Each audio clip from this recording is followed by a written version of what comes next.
Your body is trying to save your life. From a conversation, right now you're standing outside a room full of people. Maybe it's a party, maybe it's a work event, maybe it's just people. And your body is doing something insane. Your heart is pounding like you're about to get attacked. Your hands are shaking like you're freezing. Your throat is closing up. Your mind goes completely blank. Every muscle in your body is screaming the same thing. Danger, run, now. But there's no danger. It's just people. People who aren't even paying attention to you. People who don't care if you're there or not. So why does your body think you're about to die? You've tried everything. Just be confident. Fake it till you make it. Nobody's even looking at you. Everyone else is too worried about themselves. None of it works.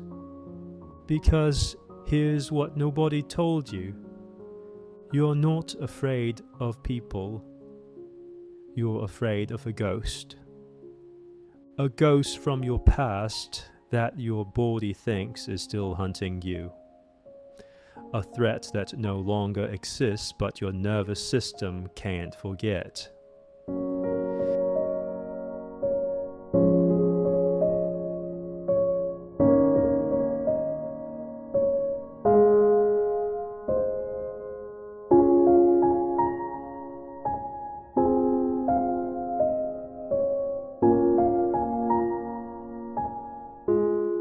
In the next 16 minutes, I'm going to show you exactly why your body betrays you in social situations. Not the surface explanation, the deep psychology, the childhood moment when everything changed, the invisible threat your nervous system is still defending you from. And I'm going to show you why everything you've been told about overcoming shyness is not just wrong, it's making it worse. By the end of this, you'll understand why your throat closes when someone asks your name, why you replay conversations for days, why you need 3 days to recover from a single social interaction, and you'll finally stop hating yourself for it. But I'm warning you right now, this is going to hurt before it helps. Ready? Let me take you inside your body during a social interaction. You walk into that room, and within 200 milliseconds, before you even consciously register what's happening, your amygdala has scanned the environment and made a decision. Threat detected. Your amygdala can't tell the difference between a physical threat and a social threat. A lion about to attack you. Threat. Someone about to judge you. Also a threat. Your brain treats social rejection the same way it treats physical danger. And once that threat alarm goes off, your body initiates the stress response. Your hypothalamus signals your adrenal glands. They dump cortisol and adrenaline into your bloodstream. Your heart rate spikes to pump blood to your muscles so you can run. Blood rushes away from your extremities. Your digestion shuts down. Your prefrontal cortex, the part responsible for thinking and speaking, starts shutting down. All resources redirect to survival. Your body is preparing for war against a conversation. But here's the part that destroys you. This response makes you look exactly the way you're afraid of looking. Your voice shakes, so you seem nervous. Your face turns red, so everyone can see it. You can't think of what to say, so you seem awkward. Your hands tremble, so you seem weak.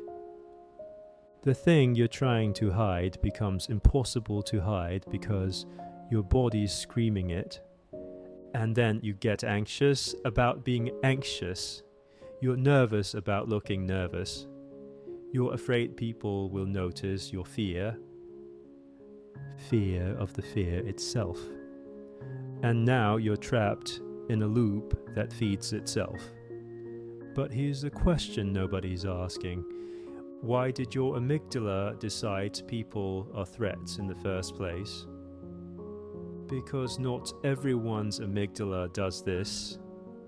Some people walk into rooms and feel fine, excited even. So what happened to you that didn't happen to them? Think back. You're young, maybe 5, maybe 7, maybe 10. You're excited about something. Maybe you made a drawing. Maybe you learned something new. Maybe you just want to share a thought. And you show it to someone, a parent, a teacher, an older sibling, someone whose opinion shaped how you saw yourself. And they respond, but not the way you needed. Maybe they were distracted. Not now, I'm busy. Maybe they were critical. That's not very good. Maybe they laughed when you weren't being funny.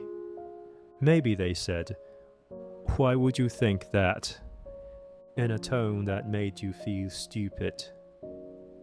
In that moment, your brain learned something. Being seen equals being hurt. But for some of you, it wasn't one moment. It was a pattern.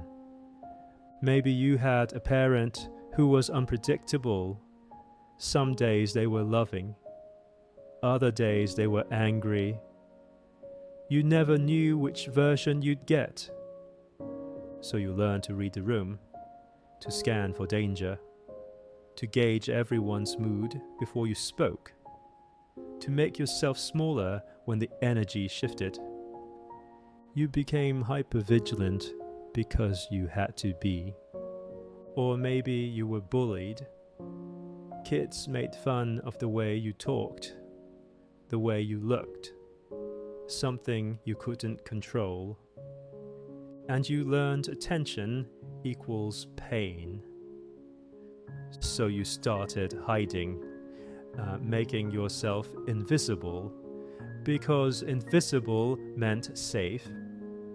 Or maybe your parents were anxious themselves, and you absorbed their fear. Be careful. Don't trust people. The world is dangerous. People will hurt you. You inherited their threat detection system, or maybe nothing traumatic happened at all. Maybe you were just born with a more sensitive nervous system.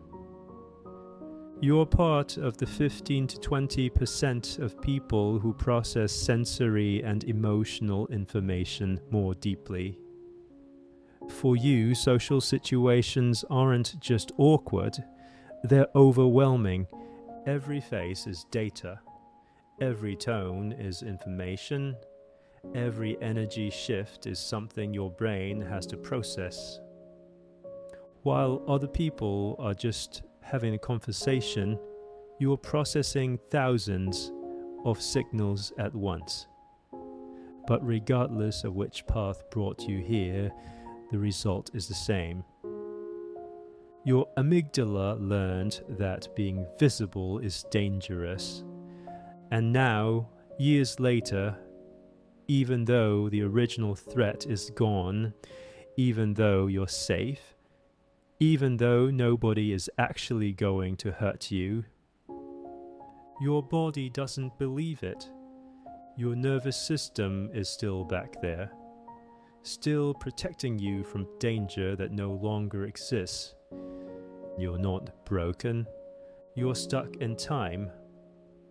Now let me show you the 3 lies your shyness is telling you. Lie number 1, everyone is watching you.